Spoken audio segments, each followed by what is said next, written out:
জানা sir YouTube চ্যানেলে তোমাদের সকলকে স্বাগত জানাই। ইতিমধ্যে একটা গুরুত্বপূর্ণ টপিক নিয়ে এসে হাজির হয়েছে। প্রত্যেক আজ আবেদন, প্রত্যেকে ভিডিওটা মন দিয়ে শুনবে। অতি সম্প্রতি বিভিন্ন রাজ্যের প্রশ্ন যে পরীক্ষাগুলো হয়ে যাচ্ছে, সেখানে দেখছি মাদ্রাসা পরীক্ষা ইন্টারভিউ প্রশ্ন করা হয়েছিল। চৌরিচৌরা যে ঘটনা ঘটেছিল, সেই চৌরিচৌরা ঘটনায় 22 জন পুলিশকর্মী মৃতের নাম পাওয়া যায়। সেই 22 জন মৃত পুলিশকর্মীর মধ্যে কারা কোন পদে ছিল বলতে পারবে? বা প্রধান পুলিশ কর্তা কে ছিলেন, সে এসআই কে ছিলেন, সাব ইন্সপেক্টর বা অ্যাসিস্ট্যান্ট সাব ইন্সপেক্টর কে ছিলেন, চৌকিদার কজন ছিলেন, কনস্টেবল কতজন ছিল বলতে পারবেন? কে রাজসাক্ষী হয়েছিল বলতে পারবেন? এবং ওই যে চৌরিচৌরা ঘটনা ঘটেছিল, সেই জায়গাটা শহীদ বীর তৈরি হয়, সেই শহীদ বীরের শ্লোক লেখা আছে। শ্লোকটা জানো কি? কে লিখেছিলেন? সে শ্লোকটা লিখলেন একজন, সেখানে তৈরি করে দিলেন একজন। কে পারবেন? এরকম নানান প্রশ্ন করলো স্যার, একটু যদি ভাবিয়ে দেন। সঙ্গে সঙ্গে তৈরি হলো ভিডিও। পশ্চিমবঙ্গের একমাত্র চ্যানেল জানা স্যার ইউটিউব চ্যানেল, যেখানে ইতিহাস শ্রেষ্ঠত্বের শ্রেষ্ঠ রূপে পড়ানো হয়। আর জানা স্যার একমাত্র যেখানে ইতিহাসটা কি পড়াতে হয়, ছাত্র দেখায়। যারা ইতিহাসটি বড় হতে চাইছেন, ইতিহাসকে শ্রেষ্ঠত্বের পথ হিসাবে গ্রহণ করে ফেলেছেন, অবশ্যই যোগাযোগ করবেন।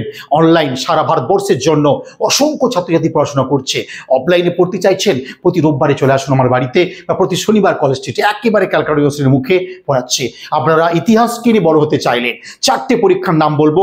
নেট সেট যা দিতে চাইছেন, আইএসএন ডাব্লিউসি যা দিতে চাইছেন, পিএসসি বা কুল সার্ভিস নিয়ে যারা প্রশিক্ষণ নিতে চাইছেন, একটাই ইতিহাস বিষয়ের ঠিকানা জানা স্যার। কোনো শর্ট প্রশ্ন, কোনো অনলাইনে নয়। যতদূর যাওয়া যায় ততদূর যাওয়ার চেষ্টা করি, মনে রাখবেন। এবং ইতিহাসকে গল্প করে সায়েন্টিফিক ওয়েতে চুলচেরা বিশ্লেষণ করে বোঝানোর চেষ্টা করি। এবং ইতিহাস বিষয়কে কলেজ, ইউনিভার্সিটি, স্কুল থেকে কি লেভেলে পড়ানো হয়, আর এই ভিডিওটা মন দিয়ে শুনলে বুঝতে পারবেন যে আমরা বয়স হয়ে গেলাম, প্রবীণ হয়ে গেলাম, 40+ বয়স অনেকের হয়ে গেল। কেউ কলেজ, ইউনিভার্সিটি কোয়ালিফাইড করে বাড়িতে রয়ে গেলেন। 22 জন পুলিশকর্মী মারা যায়, জানে নামগুলো বের করতে পারলাম না। ইন্ডিয়ান হিস্ট্রি বই বা নেটসেটের বই দুটোর কথা একসঙ্গে বলতেই হয়, যেখানে অল ইন্ডিয়া ট্রেড ইউনিয়ন কংগ্রেসের প্রত্যেকটা অধিবেশনে চুলচেরা বিশ্লেষণ রয়েছে। ভারতবর্ষের কোনো বই আপনি পাবেন না। কমিউনিস্ট পার্টির প্রত্যেকটা অধিবেশনে চুলচেরা বিশ্লেষণ রয়েছে। কংগ্রেসের প্রত্যেকটা অধিবেশন, মুসলিম লীগের প্রতিটি অধিবেশন দেওয়া রয়েছে।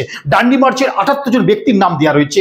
এবং আজকে দেখিয়ে দেবো তোমাদের লাইভ ক্লাসে এসে সেই চৌরিচৌরা ঘটনার 22 জন পুলিশকর্মীর নাম। এবং 23 জন পুলিশকর্মী পরে একজন জীবিত হয়ে যান, পরে মারা যান, তাই 23 জনও কারেক্ট। রাজসাক্ষীর নাম বলবো। আর রামপ্রসাদ বিসমিল কি সে শ্লোক দিয়েছিলেন? বললেন সে শহীদদের চিতায় প্রতি বছর আমরা মেলা বসাবো। নানান ঘটনা।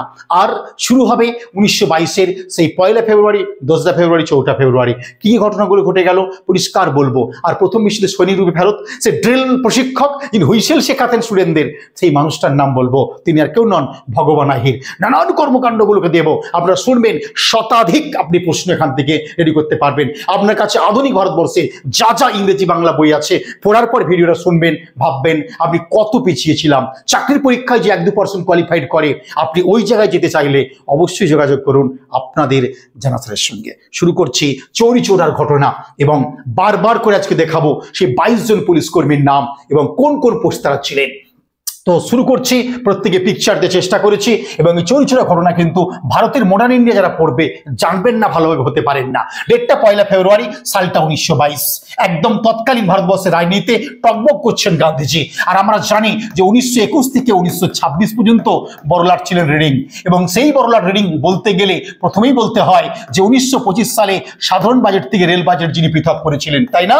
সাধারণ বাজেট থেকে রেল বাজেট পৃথক করেন। যে আগামীকাল আমাদের বাজেট রয়েছে, বাজেটকে পৃথক করে সাধারণ থেকে রেল বাজেট, লর্ড রিডিং সেই রিডিংকে চিঠি করলেন যে গুজরাটের সুরাট জেলার বারদৌলি জায়গাতে আমরা একটা সিভিল ডিসোবিডিয়েন্স মুভমেন্ট শুরু করতে চলেছি, আইন আমানো শুরু করতে চলেছি। আপনার রিঅ্যাকশন কি রয়েছে? আমি আন্দোলন শুরু করলে অসংখ্য দেশবাসী এই গান্ধীজিকে অভিনন্দন জানাবে এবং আত্মত্যাগের জন্য তারা বদ্ধপরিকর রয়েছে। আপনার মতামত কি? এমতো অবস্থায় কি করলেন? 1922 সালের 2 ফেব্রুয়ারি তারিখে দ্রব্যমূল্য যে বৃদ্ধি পেয়েছে তাকে কমাতে হবে, হ্রাস করতে হবে। আর চারিদিকে যে মদ বিক্রি বেড়ে গেছে, সেই ওয়াইনগুলিকে, মদ বিক্রিগুলোর বিরুদ্ধে, ব্যবসায়ীদের বিরুদ্ধে, দোকানদারদের সামনে স্বেচ্ছাসেবকরা কি করবে না প্রতিবাদী মিছিলে যাবেন। ভালো করে মনে রাখবেন যে এত পরিমাণ মদ বিক্রি হচ্ছে, চারিদিকে একটা বিশৃঙ্খল পরিবেশ সৃষ্টি হয়েছে, তাই মদ বিক্রি আমরা রাখবো না। কে বলছেন? প্রথম বিশ্বযুদ্ধের থেকে ফেরত আগত সে আর কেউ নন, ভগবান আহির। আর গান্ধীজি রিডিংকে চ্যালেঞ্জ করলেন। একে এক অপরের সঙ্গে চলছে কট্টর লড়াই। এবার দেখে নেওয়া যাক সে প্রথম বিশ্বযুদ্ধের ফেরত সৈনিকের নামটা আমি কিন্তু বলে দিয়েছি। তিনি আর কেউ নন, সেই ভগবান আহির। তিনি কে ছিল জানো? প্রথম বিশ্বযুদ্ধের প্রত্যাগত সৈনিক, এবং তার বাবার নাম রামানাথ আহির। সেই রামানাথ আহিরের সন্তান ভগবান আহির, যিনি একজন স্বেচ্ছাসেবক ছিলেন, ড্রিল প্রশিক্ষক রূপে খ্যাতি লাভ করেছিলেন। আর হুইসেলের আদর কি করলেন, অনুসরণ করতে শেখাতেন। অর্থাৎ হুইসেলের যে আওয়াজটা কিভাবে বাজালে হয়, কিরকম ইঙ্গিত দেওয়া হয় শেখাতেন। আর ওই আগুনে পুলিশ যখন আগুন লাগানো হয়, তিনি পাশের আগুন পোড়ানোর জন্য ছোলা ঘাস নিয়ে এসেছিলেন। কেন? সাব ইন্সপেক্টর কে তার লাশকে আগুনে পোড়ায় বলে ছোলা ঘাস নিয়ে এসেছিলেন। ছোলা গাছ, সেই ছোলা গাছের তুলে নেওয়ার পর শুকনো ঘাসগুলোকে নিয়ে এসেছিল সাব ইন্সপেক্টরের লাশটাকে আগুনে পোড়াবেন বলে। সেই মানুষটার কেউ নন, সেই ভগবান আহির। একটু জেনে রাখবেন, ভালো লাগবে। এবং এই ভগবান আহিরের যে ফাঁসি হয়েছিল, ভারতীয় দণ্ডবিধি, ইন্ডিয়ান যে penal code Lord William Bentinck তৈরি করে গেছিল, লর্ড ক্যানিং এর আমলে সারা ভারতে আমাদের লাগু হয়। সেই ভারতীয় দণ্ডবিধির 302/149 ধারার অধীনে এই মানুষটির ফাঁসির অর্ডার বা দোষী সাব্যস্ত হয়েছিল। এলাহাবাদ হাইকোর্ট যার ফাঁসির অর্ডারটা দিয়েছিল। আর এই চৌরি চৌরা ঘটনার প্রত্যেকটা ব্যক্তির উপরে যে মামলা রুজু করা হয়, এলাহাবাদ হাইকোর্ট রুজু করা হয়েছিল। এলাহাবাদ হাইকোর্ট কি দিয়েছিল, কার কার ফাঁসি, কি কি হয়েছিল, ডিটেলসে বলবো একবারে, কোনো শর্টকাট নয়। ভগবান আহিরকে যখন পুলিশ পদযাত্রা মানে থানার পাশ দিয়ে পদযাত্রা যাচ্ছে, সেই ভগবান আহিরকে ইন্সপেক্টর কে ছিলেন গুপ্তেশ্বর সিং, নামটা একবার বলবো, গুপ্তেশ্বর সিং ভগবান আহিরকে প্রহিত করলেন এবং গ্রেপ্তার করে বেত্রাঘাত করলেন। এতে ক্ষুব্ধ হলেন জনতারা, 2,500 থেকে 3,000 জনতা ক্ষুব্ধ হলেন। এবং স্থানীয় খিলাফত কমিটি ছিল ওই থানার পাশেই, তাদের প্রধান ছিল লাল মোহাম্মদ। কি নাম? লাল মোহাম্মদ। তিনি স্বেচ্ছাসেবী। পুলিশের অত্যাচারের সহ্য করতে না পারে পুলিশদের এবারে দেওয়া হবে শাস্তি। কেন? ওই প্রথম বিশ্বযুদ্ধের প্রত্যেকটা সৈনিককে, কেন স্বেচ্ছাসেবককে যিনি হুইসেল বাজানো শেখায়, ইঙ্গিত দেয়, বিপ্লবী কার্যকলাপ তৈরি করে, তার প্রতি কেন রূপ করা হলো? 2,500 থেকে 3,000 মানুষ এই ঘটনায় জমায়েত হলেন। পরে সংখ্যা আরো বেড়ে গেল প্রায় 4,000।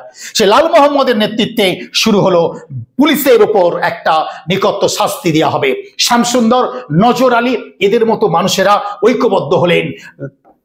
ভগবান আহিরের যোগ্য জবাব আমরা দেব, কেন তাকে প্রহিত করা হলো, গ্রেপ্তার করা হলো।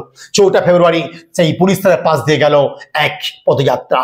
আর সেই চৌরিচৌরা থানার একদম মার্কেটটা ছিল গৌরী বাজার, যেখানে সবচেয়ে বেশি মদ বিক্রি হতো। দিনের বেলায় উচ্ছৃঙ্খল, রাত্রিবেলা উচ্ছৃঙ্খল থাকতো। সেই গৌরী বাজারে মদের দোকানের পিকেটিং করতে জড়ো হলো হাজার হাজার মানুষ। আর এই গুপ্তেশ্বর সিং প্রথম বললেন পুলিশকে, আপনারা বাতাসে একদম আকাশের দিকে গুলি চালাতে ভয় পেয়ে যায়। কে? না সেই ইন্সপেক্টর সাহেব গুপ্তেশ্বর সিং। কিন্তু নিয়ন্ত্রণ বাইরে চলে যাওয়ায় সাব ইন্সপেক্টর পৃথ্বীপাল, এসআই এর নাম Gupteshwar Singh, assistant sub inspector ছিলেন, আর কেউ নন, পৃথ্বীপাল। তিনি বললেন নাগালে বাইরে যাচ্ছে মানে গুলি চালাতেই হবে। একদম জনতার উপরে গুলি চালিয়ে দেওয়া হলো। 3 জন স্পট ডেড হয়ে গেল, বেশ কিছু আহত হয়ে গেল। এরপর আর থাকতে পারলো না, নেতা ভগবান আহিরকে প্রহিত করা হলো। তারপর আকাশে গুলি চালানো হলো, তাতেও জনগণ থামাতে না পারায় দিবালে গুলি চালিয়ে দেওয়া হলো। তখন 3 জন স্পট ডেড হয়, বেশ কিছু আহত হলো। এতে সাধারণ জন খুব ক্ষুব্ধ হলো। এই গ্রামে হিন্দু মুসলমানরা, কৃষক অধিবাসীরা ঐক্যবদ্ধ হলেন যে যোগ্য জবাব চাই। তাই নিকটস্থ থানায় তারা আগুন লাগিয়ে দিল। 22 জন পুলিশ কর্মী স্পট ডেড হলেন, পুরোপুরি অগ্নিদগ্ধ হয়ে মারা গেল। এবং যারা যারা একটু আগুন পুরার পর যন্ত্রণা করছিল, জোরে জোরে আগুন লাগিয়ে পুরো তারা মারলো। এই মানুষগুলোর নাম কিন্তু মনে রাখবে, লাল মোহাম্মদ, শ্যামসুন্দর, নজর আলী, এরা কিন্তু ভগবান আহিরের মতো মানুষও কিন্তু উঠে পড়ে লেগেছিল। এই ঘটনাকে গান্ধীজি কাপুরুষোচিত বললেন, মনে রাখবে এটা চৌরিচৌরা ঘটনাতে। এর প্রত্যুত্তরে দেখবো অসহযোগ আন্দোলন প্রত্যাহার হবে। 1922-এর 4 তারিখ ঘটনা ঘটে যাবে, 5 তারিখে পত্রপত্রিকায় ছাপা হয়ে যাবে। মনে রাখবে চৌরিচৌরা ঘটনা প্রকাশ পেয়েছিল বোম্বে ক্রনিকাল পত্রিকায়। গান্ধীজি 12 ফেব্রুয়ারি ব্যক্তিগতভাবে নন কোঅপারেটিভ মুভমেন্ট বা অসহযোগ আন্দোলন প্রত্যাহার করলেন এবং অল ইন্ডিয়া কংগ্রেস কমিটি 1922-এর 25 ফেব্রুয়ারি প্রত্যাহার করলেন, বা নিখিল ভারত কংগ্রেস কমিটি প্রত্যাহার করলেন অসহযোগ আন্দোলন। যাই হোক, এবং বোম্বে ক্রনিকাল পত্রিকা প্রকাশ পেয়েছিল, পরিষ্কার বলেছি। এবং 1922 সালের 12 ফেব্রুয়ারি তারিখে গান্ধীজি কি করলেন না, বারদৌলিতে অনুষ্ঠিত যে একটা সভা হলো কংগ্রেস, সেখানে প্রস্তাবকে বললেন আমি আন্দোলন প্রত্যাহার করার জন্য, বাতিল করার জন্য আমন্ত্রণ জানাচ্ছে 12 ফেব্রুয়ারি। আর 25 ফেব্রুয়ারি বারদৌলির যে প্রস্তাব সেটি দিল্লি অধিবেশনে চূড়ান্ত অনুমোদন পেল এবং অসহযোগ প্রত্যাহার হয়। গান্ধীজি জানাচ্ছেন বারদৌলিতে, আর প্রত্যাহার হচ্ছে 25 তারিখে দিল্লি অধিবেশনে, মনে রাখবে এটা। তো যাই হোক, এই যে অসহযোগ আন্দোলনে চৌরিচৌরা ঘটনাটা ঘটে গেল, সেই ঘটনায় গান্ধীজি দেশবাসীর উদ্দেশ্যে বললেন এত উত্তেজিত হলে হবে না, অহিংসার আদর্শ থেকে দেশ সরে যাচ্ছে, এটা একদমই কাম্য নয়। তাই কি বললেন গান্ধীজি উদ্দেশ্য বললেন, চোরকা কাটা, খদ্দর প্রচার, অস্পৃশ্য দূরীকরণ, মাদকদ্রব্য বর্জন, গ্রাম্য সালিসি বিচার প্রভৃতি গঠনমূলক কাজে প্রত্যেককে মনুষ্য করতে হবে, হিংসাত্মক কাজে যাওয়া চলবে না, মনে রাখবে এটা। গান্ধীজি এই ঘটনার আগে দেখছি 1921 সালে তিনি চৌরিচৌরা সফরে গিয়েছিলেন। সেখানেও কিন্তু অসহযোগ এবং খিলাফতি স্বেচ্ছাসেবী বাহিনীর সদস্যরা সভা সমিতিতে গান্ধীজিকে, মোহাম্মদ আলীকে, শৌকত আলীকে, যারা আলী ভার্তিতা নামে পরিচিত, সে মোহাম্মদ আলী, শৌকত আলীকে স্যালুট জানিয়েছিল বা তাদের নামে ধ্বনিও দিয়েছিল। কিন্তু গান্ধীজি এই ঘটনায় আন্দোলন প্রত্যাহার করে নেওয়া ঠিক হয়নি। তো যাই হোক, চৌরিচৌরা ঘটনার সময় দেখলাম 225 জন মানুষ বিরুদ্ধে অভিযোগ দায়ের করা হলো। মনে রাখবে 1000 কৃষকের বিরুদ্ধে মামলা করা হয়েছিল, 225 জন নামি দামি লোকের বিরুদ্ধে অভিযোগ করা হলো। এর মধ্যে 170 জনের ফাঁসির আদেশ দেওয়া হলো। বেশিরভাগ মানুষকে মুকুব করেছিলেন না কেউ নন, মদন মোহন মালব্য অনেককে ছাড়িয়ে এনেছিলেন। তবে বিচার যখন চলেছিল এলাহাবাদ কোর্টে, সেখানে 6 জনের মৃত্যু হয়েছিল। এলাহাবাদ হাইকোর্টে যে আপিল করা হয়েছিল, এর মধ্যে 19 জনের মৃত্যু কিন্তু বহাল রাখা হয়েছিল। যে 19 জনের ফাঁসি দেওয়া হয়েছিল, সেই 19 জনকে ফাঁসি দেওয়া হলো 1923 সালের 2 জুলাই থেকে 11 জুলাই। 2 জুলাই থেকে 11 জুলাই 19 জনের ফাঁসি দেওয়া হয়েছিল। সেই 19 জনের ফাঁসি কারা কারা দেওয়া হয়েছিল দেখে নিয়ে যাক। নজর আলী, ভগবান আহির, নামটা বারবার বলছি আমি, লাল মোহাম্মদ, শ্যামসুন্দর, আব্দুল্লাহ, বিক্রম আহির, দুধ সিং, কালীচরণ, লোদি কুমার, মহাদেব সিং, মেঘু আলী, রঘুবীর, রাম লাখন, রামরূপ, সহদেব, রুদালি, মোহন, সম্পাত এবং সীতারাম, এই 19 জনের ফাঁসি অর্ডার দিয়ে দিল এলাহাবাদ হাইকোর্ট। এবং ফাঁসি হলো 1923 2 জুলাই থেকে 11 জুলাই। এবং 30 এপ্রিল দেখেছিলাম এই মামলা চূড়ান্ত রায় ঘোষণা হয়েছিল। সেই রায় কারাগারে কি হলো দেখে নেওয়া যাক। না, 14 জনকে যাবজ্জীবন কারাদণ্ড দেওয়া হয়েছিল। মনে রাখবে, চূড়ান্ত রায় যখন বেরোলো এলাহাবাদ হাইকোর্ট থেকে, সেখানে 14 জনের যাবজ্জীবন কারাদণ্ড হয়েছিল, এলাহাবাদ হাইকোর্ট দিয়েছিল। 19 জনকে 8 বছরের কারাদণ্ড দেওয়া হয়েছিল, 57 জনকে 5 বছরের কারাদণ্ড দেওয়া হয়, 20 জনকে 3 বছরের কারাদণ্ড দেওয়া হয় এবং 3 জনকে 2 বছরের কারাদণ্ড দেওয়া হয়। আর বেকসুর খালাস পেয়ে যায় 38 জন। এই প্রত্যেকটা লিস্ট মনে রাখবেন। যখন আপনি WBCS এর 25 সালতে মেন প্লে করবেন, যখন হিস্ট্রি অপশনাল প্লে করবেন, যখন আইএসের লিখিত পরীক্ষা দিবেন, অপশনাল প্লে করবেন, এই নোটগুলোকে নামাবেন, আপনার মন জুড়িয়ে যাবে। সাবজেক্ট থেকে নাম্বার হয়নি বললে হবে না, ওই গতানুগতিক নোট, গতানুগতিক পড়বো লিখবো তা কিন্তু বললে হবে না। লেখন শক্তি থাকবে একেবারে চমৎকার, আগুন ঝরিয়ে দেওয়ার মতো। আর সাবজেক্টটাকে আপনি দুমড়ে মুচড়ে দিতে চাইলে, একদম ওই আমার ভাষায় আলু ভাতে বানাতে চাইলে, আপনি অবশ্যই কিন্তু এইভাবে পড়াশোনা করবেন। আর একটাই ঠিকানা, আপনার স্টাডি মেটেরিয়াল দেখতে চান, ভারতবর্ষের সেরা, পশ্চিমবঙ্গ নয়, আপনি মক টেস্ট দিতে চান, বুঝতে পারবেন সাবজেক্ট কিনে কিভাবে করতে হয়। আপনি বাড়িতে বিভিন্ন বইপত্র কিনে পড়ছেন, আপনি টিকতে পারবেন না, যেভাবে আমরা প্রশিক্ষণ চালিয়ে যাচ্ছি স্টুডেন্টদের উদ্দেশ্যে। তো যাই হোক, এইবারে আসবো, গান্ধীজির কনিষ্ঠ পুত্র দেবদাস গান্ধীকে বলছেন টেলিগ্রাম মারফত যে অন্যায়কারীদের দোষী স্বীকার করে নিয়ে কর্তৃপক্ষের কাছে অবশ্যই যেন তারা সমর্থন করে আমাদের ভুল হয়েছে। মানবেন্দ্রনাথ এই সময় বললেন ইনপেকার পত্রিকায়, লিগাল মার্ডার ইন ইন্ডিয়া। কি বললেন? লিখলেন এটা লিগাল মার্ডার করে দেওয়া হলো এই সমস্ত ব্যক্তিকে। যাক, 170 বা 72 জন মানুষকে আমরা দেখলাম পুরো একদম জাতীয়তাবাদী নেতাদেরকে শিক্ষা দিয়ে দেওয়া হলো বা ফাঁসির মঞ্চে চলে গেল। 1922 সালে অক্টোবর মাসে উত্তরপ্রদেশের রাজনৈতিক সম্মেলনে দেখলাম আস্তে আস্তে বামপন্থী নেতা বা কংগ্রেস নেতা, তিনি কেউ নন, সম্পূর্ণানন্দ, কি বললেন? অসহায় নিঃস্ব বন্দীদের পরিবারকে একটু বিদেশ শাসকদের কাছ থেকে বাঁচানো বা কংগ্রেসের সমালোচনা করলেন প্রত্যাহার প্রসঙ্গে। এই যে অসহযোগ আন্দোলন ঘটনা ঘটে গেল, এই অসহযোগ আন্দোলনের ঘটনাতে বা চৌরিচৌরা আন্দোলনের ঘটনাতে রক্তপাতের জন্য গান্ধীজি 5 দিন অনশনও করেছিলেন। এরকম করে আমি স্বাধীনতা চাইনি বা আন্দোলন করতে চাই না, চৌরিচৌরা রক্তপাত আমাকে ভালো একদমই করতে চাইনি। এবারে আসবো সেই 5ই ফেব্রুয়ারি পত্রিকা প্রকাশ পেয়ে গেল, ঘটনা জানা হলো সেই 22 জন পুলিশকর্মী যারা মারা গিয়েছিল, সেই 22 জন পুলিশকর্মীর নাম আমি আস্তে আস্তে করে বলবো, একদম ভালো করে দেখে না প্রত্যেকে। 1 নম্বর ইন্সপেক্টর বা দারোগা ছিলেন গুপ্তেশ্বর সিং। দুটো ভার্সন উল্লেখ করেছি, প্রত্যেক খেয়াল করবে। 1 নম্বর গুপ্তেশ্বর সিং ইন্সপেক্টর ছিলেন, ভালো করে মনে রাখবে, এবং সাব ইন্সপেক্টর ছিলেন পৃথ্বী পাল বা পৃথ্বীপাল। এই দুটি নাম মনে রাখবেন আপনি র্যাঙ্ক করতে চাইলে। এবার কনস্টেবল ছিল 15 জন, তাহলে 15 আর 2 আমাদের 17 জন হয়ে গেল। বাকি 5 জন ছিল হাবিলদার পোস্ট। 4টে পোস্টের লোককে মারা হয়েছিল, ইন্সপেক্টর, সাব ইন্সপেক্টর, কনস্টেবল এবং হাবিলদার। তো ইন্সপেক্টর সাহেব ছিলেন চৌরিচৌরা ঘটনায় গুপ্তেশ্বর সিং, যিনি স্পট ডেট হয়েছিলেন, একদম পৃথ্বীপাল স্পট ডেট হয়েছিলেন।